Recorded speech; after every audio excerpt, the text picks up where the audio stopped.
So, greetings, friends. Today's talk is the third in a series of 4 or 5 talks. I'm not sure if we'll finish next week or the following week on emptiness, as the Buddha taught emptiness. Rather than teach emptiness as an environment to aspire to, which has always seemed pretty confusing to me, he taught emptiness as a direct way of developing his teachings. So the basic problem for human beings, the cause of all manner of suffering, as described in Dependent Origination, is ignorance, ignorance of Four Noble Truths. So ultimately, what the Buddha is teaching is to be empty of ignorance. And we do that directly through the Eightfold Path. And then along the way, he uses the term emptiness in a very similar way, to be empty of the causes of, let me put that a different way, to be empty of the results of ignorance that cause suffering in our lives. So we talked about the Fena Sutta a couple of weeks ago, and last week was on the Kula Shunyata Sutta, the lesser discourse, excuse me, on emptiness. And today I'd like to refer to the greater discourse on emptiness. Excuse me. In this sutta, the Buddha addresses the monks in his community, and he's noticing that they're living in much too close quarters for those hoping to develop the Dhamma. Now remember, these are people that have directly vowed to develop the Dhamma and have joined the Buddha Sangha voluntarily, willingly, and he's hoping to maintain an environment that is most conducive. And what he's recognizing is that there's much too socializing for that to occur, even within the Sangha. So the sutta doesn't imply that we should never have any human contact. That doesn't make any sense. And of course, that's not how the Buddha lived, or the monks and nuns of the Sangha. But what he's saying is and what he's pointing out is to not make developing the Dhamma a social activity. It's much more. It should be treated much more seriously than that. And that really, when I look out on the on the modern Buddhism, it really seems like it's much more of a social activity, and often treated very frivolously in that way. In other words, the social gathering and what occurs seems to be much more important than actually focusing on and developing the Dhamma. And I've noticed that personally, and I also see it and hear about it all the time. So-called sanghas are more sharing sessions about everything that might be spiritual or might be mindful, or listening to tapes of various teachers that most of them contradict what the Buddha taught. The Buddha taught a very simple and direct Dhamma, and it's to be practiced within a narrow framework, and that he pointed out very clearly as the Eightfold Path. And that doesn't mean that you can't engage in anything. But if you want to develop awakening as the Buddha taught awakening, it will be developed with a singular focus to become empty of ignorance, and it will be well framed by the Eightfold Path. That ignorance, an aspect of ignorance is to ignore anything that might challenge that ignorance. And that's what leads to a more social aspect to modern Buddhism, because it's much easier to ignore the Dhamma collectively. In other words, if everybody around you is doing anything other than actual developing the Dhamma, it makes it much easier for you to feel that you're engaging in something worthwhile, when actually you're just engaging in group distraction. And the other side of that coin is when you know um, the Buddha's Dhamma, but because of maybe fear of hurting other people's feelings, challenging other people, or perhaps maybe losing a friend, you don't speak your truth of the Dhamma. In other words, you tacitly ignore the Dhamma to support other people's false notions of the Dhamma, and that's an aspect of wrong speech that can be very subtle at times, but it needs to be recognized. So let me read from the Mahasanata Sutta, and I'll comment as I go along. And I see somebody joined. I wonder if that's not if it's you. It's good to see you again, and if it's not, it's good to see whoever that is. The Buddha was in Kapilavatthu. Returning from his alms rounds, he noticed the many resting places prepared at Kalakamaka, the Sakyan's dwelling, and wondered if there were many monks living there. Ananda and many other monks were at the dwelling of Gata, and they were making robes. That evening, the Buddha went to Gata's dwelling. He asked Ananda about the many resting places at Kalakamaka's dwelling, and if there were many monks living there. Ananda replied, "Yes, teacher, many monks are in attendance there, and we are making robes for them." The Buddha is getting wind that it's more than just a well-focused gathering of the Sangha. Just by the setting, he realizes that they gather more for a social interaction than for developing the Dhamma. The Buddha was concerned about the social aspects of living as a close community. He remarked to Ananda that a Dhamma practitioner does not flourish if they delight in company and is committed to delighting in company.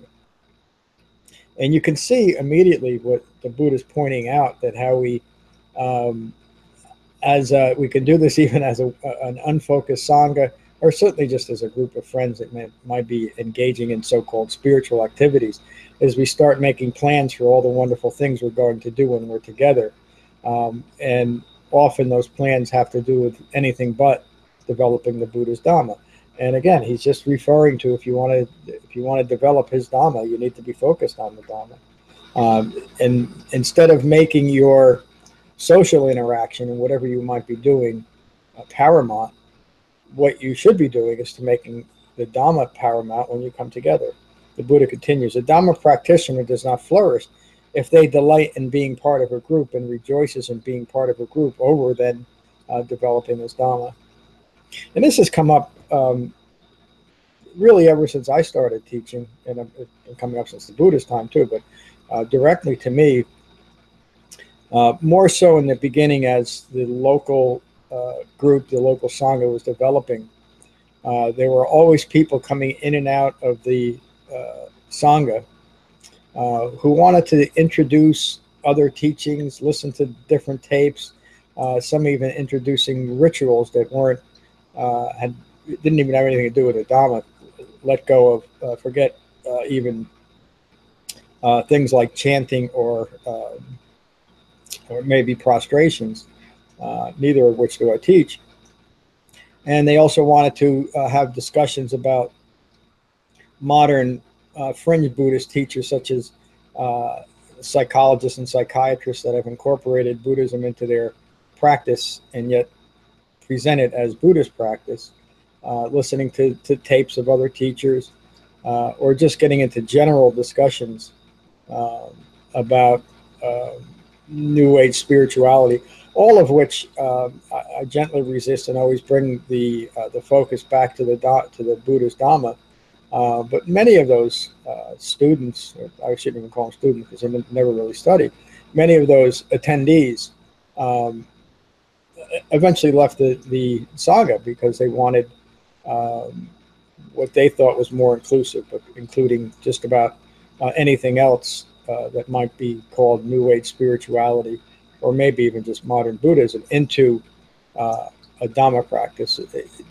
Whenever I hear the question, wouldn't the Buddha change his teachings because the times are so different, I know that usually that particular person will not be around long. And again, I'm not putting anybody down, but I know that they're looking for something other than what the Buddha taught. The Four Noble Truths are truly timeless teachings, and they address the common human problem of suffering rooted in ignorance of those Four Noble Truths. So the Buddha continues. It is indeed impossible when a Dhamma practitioner delights in company, is committed to company, who delights in being part of a group and rejoices in a group, that they will achieve, and he's saying this, is the being part of that group is more important than actually developing the Dhamma. And you start making all types of accommodations because of that. This is another talk on the importance of choosing associations wisely, particularly associations within the Dhamma. I interrupted there, so let me go back to the beginning. It is indeed impossible when a Dhamma practitioner delights in company, is committed to company, who delights in being part of a group and rejoices in a group, that they will achieve the pure pleasure of renunciation, of seclusion, of unbinding and release, and of self-awakening. Again, you can see that if we're clinging to our associations and clinging to their beliefs and creating beliefs based on other people's beliefs and compromising the Dhamma in that way, a lot of that compromising comes from an underlying need to ignore. In other words, there's nothing really harmless here, meaning in the general teachings. So why even make a point that it's not the Dhamma? I know, I'm talking hypothetically, I know what the Dhamma is, so I'm okay with other people talking about anything else. But it's in that's an aspect of wrong speech and wrong action. And if you're running a Sangha, it's actually wrong livelihood. Because if you're a true Dhamma practitioner, you're taking on the responsibility to simply express what the Dhamma is. And certainly within a gathered Sangha, it's an aspect of right speech to simply mention that. And if it gets some people upset, again, if your intention isn't to upset anybody, my intention is never to get anyone upset.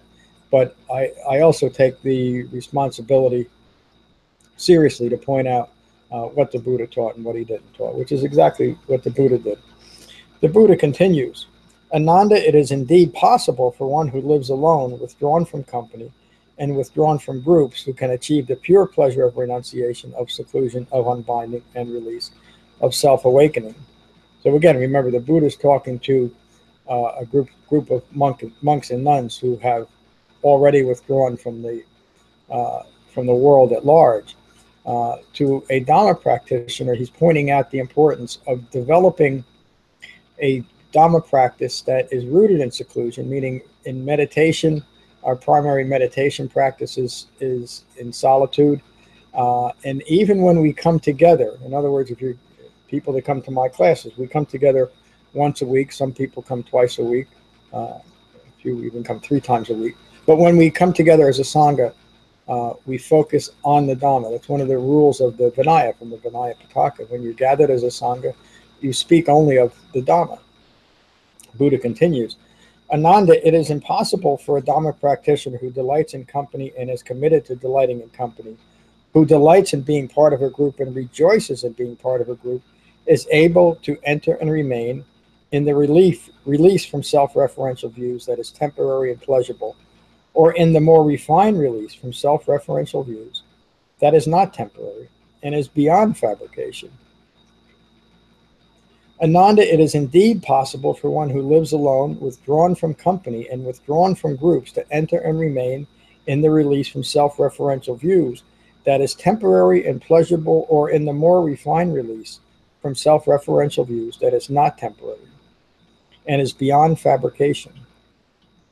The Buddha continues, I do not see even a single being who would not experience confusion, delusion, and suffering from being passionate and taking delight in company and groups.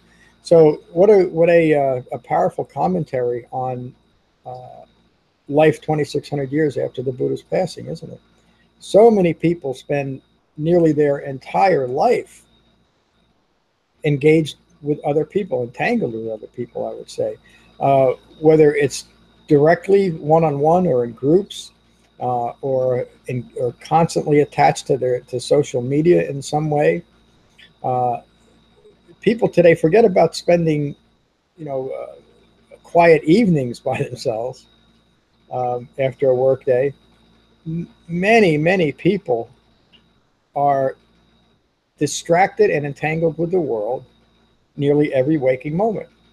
And it's remarkable when they even have an hour or two to themselves in a week. rather than having their life be a reflection of their Dhamma practice, and that it would be um, extraordinary to be that involved with other people. In other words, to have a life that you are engaged with other people, say maybe 2 or 3 times a week, um, outside of what our normal duties, such as going to work. Uh, we live just the opposite way, and we wonder why we can't quiet our minds. Well, we're constantly entangled with the outside world, and there's really there. If you look at if you're very very engaged with the world, and maybe it's best to use that word, entangled with the world, and look at those entanglements. Are they really necessary, or are they just there for distraction, just there for this creating delight in the group, even if it's just another person, rather than developing a life of seclusion and making it an extraordinary occasion when we are actually entangled in the world. And I know many people who are listening to this are thinking about how impossible that must be, but there really are um, very few entanglements that we need to be engaged with on an ongoing basis. Most of it is just social interaction, even if it's just to appease other people. The developing the Dhamma takes some right effort. We had a talk on right effort last night, and part of that right effort is to creating an overall environment in your life for awakening. Uh, Let me just read my commentary here. Delight in this case is referring to clinging to a self-identity arising from entanglements with others, forming an identity as one of a particular group, taking an identity from association with a group or accommodated practice. So it's interesting to me that the most important Sangha of all time, the Buddha Sangha, never found the need to create a special name for it, like the Order of Interbeing or the White Lotus Sangha of such and such or anything like that. There's so many the organizations, the Triratnas and the this and the that, all creating an identity and then creating a clinging to that group identity, where the Buddha specifically says, don't do that. He never called his Sangha anything other than the group of bhikkhus and bhikkhunis. It was only identified um, by the place where the gathering took place. In other words, the Buddha was at Jita's Grove at Anathapindika's monastery, just to identify where it was, rather than give it some kind of specialness. And when I noticed that groups are starting to create their own special name, I also know immediately that they're creating their own special practice that doesn't have much or very little to do with what the Buddha taught.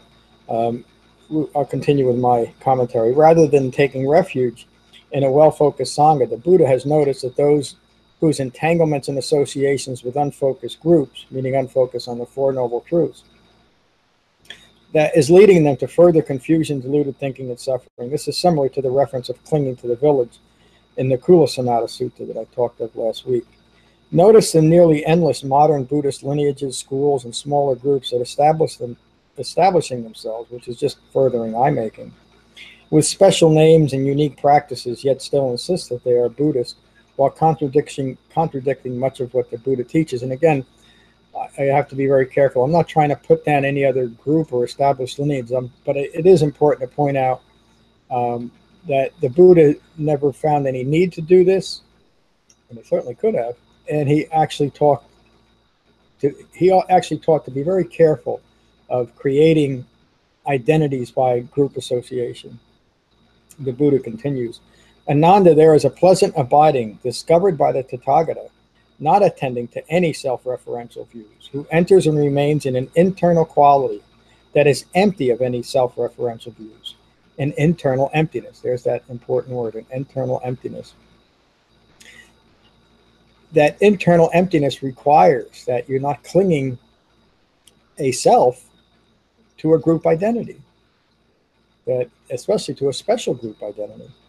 The Buddha continues, while abiding in this pleasant abiding, he is visited by others, His mind, well established in seclusion and having abandoned the fermentations that develop from clinging to company and groups, converses with others, excuse me, only when necessary and skillful, and then they take their leave. So he's really pointing out how to engage in social interaction without becoming attached to groups and attached to creating self-identities to other groups. We have people come into our lives, we have an engagement with them, whether it's at a Sangha gathering and it's focused on the Dhamma, or simply a social interaction, and then we take our leave. We don't cling to them.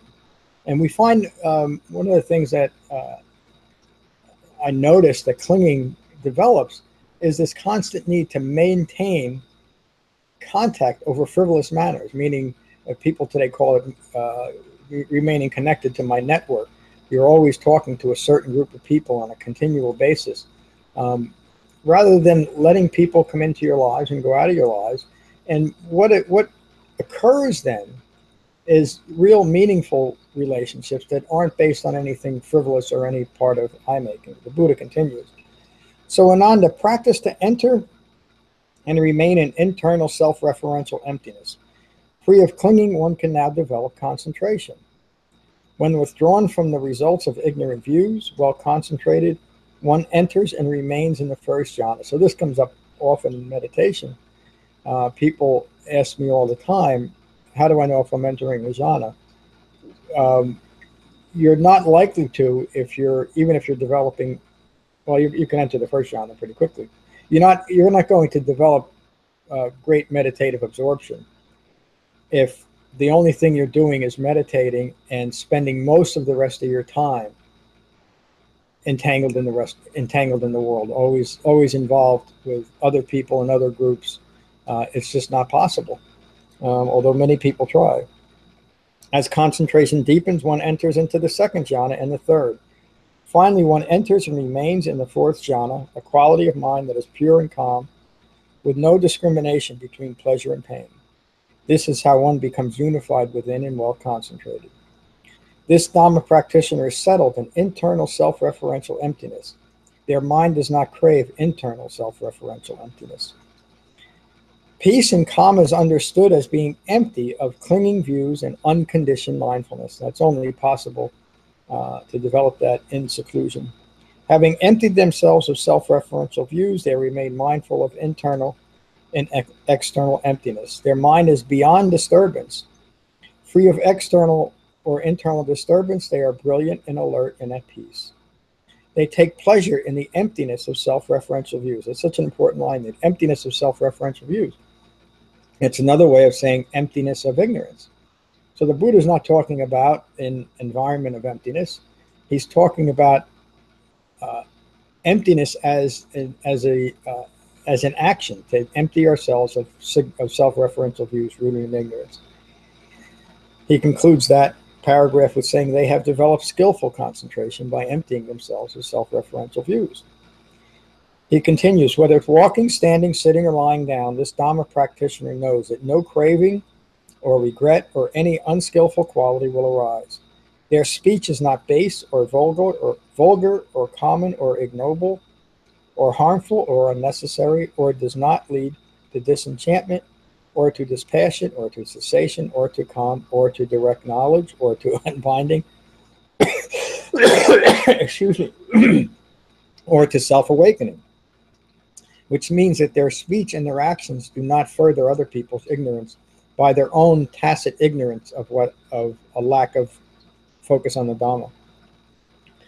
They are unconcerned with kings or robbers or food or armories or gossip or talk of existence or non-existence or any talk rooted in self-interest, including the self-interest of promoting groupthink and group clinging. That all arises out of self-interest. Their mind is alert and well concentrated. This Dhamma practitioner develops the right intention to engage in right speech that is free of craving and clinging, and is scrupulous and supportive of the Dhamma, and leads to disenchantment, to unbinding, to cessation, to calm, to direct knowledge, to unbinding, and to self-awakening. Their mind is alert and well concentrated. This Dhamma practitioner develops the right intention that think skillful thoughts, free of group influence, that lead to renunciation, to harmlessness, to the cessation of confusion, delusion, and stress. Their mind is alert and well concentrated. While dwelling in seclusion, their mind well concentrated, mindfulness of right intention provides the framework to recognize and abandon thoughts that are base, vulgar, common, ignoble, hurtful, that do not develop disenchantment, dispassion, release, calm, direct knowledge, and self-awakening. They maintain the right intention to think thoughts that are noble and develop renunciation, harmlessness, and liberation. They are well concentrated and empty of disturbing thoughts. Ananda developed refined mindfulness of the sixth sense base to understand how contact with the senses creates disturbance and inflames passion.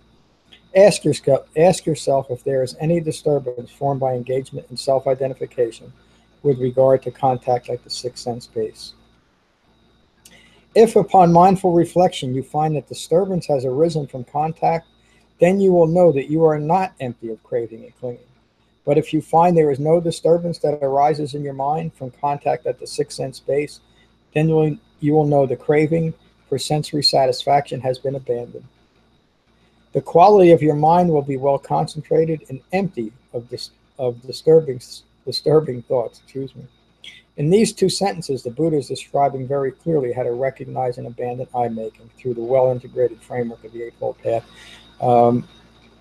There's a little more to this article. It's linked on the website under Emptiness, 3 discourses on emptiness. But I'm going to conclude there. That's quite a bit for one talk. And remember, what the Buddha is referring to in this sutta is the importance of developing seclusion and of maintaining disentanglements with the world as best as we can. Of course, if we're living in the world, that's always a challenge. But as the Buddha pointed out, with a well-concentrated mind that is holding the framework of the Eightfold Path, that refined mindfulness, we're able to engage with the world without becoming entangled in the world. It's such an important part of developing the Dhamma. So thank you for joining me today. And I'll continue this series on emptiness next Wednesday. And just an announcement, my new book, Becoming Buddha, is just about out. I think it's out on Kindle today, and it should be ready for, the paperback version should also be ready for order today or tomorrow. So thank you for joining today. Peace.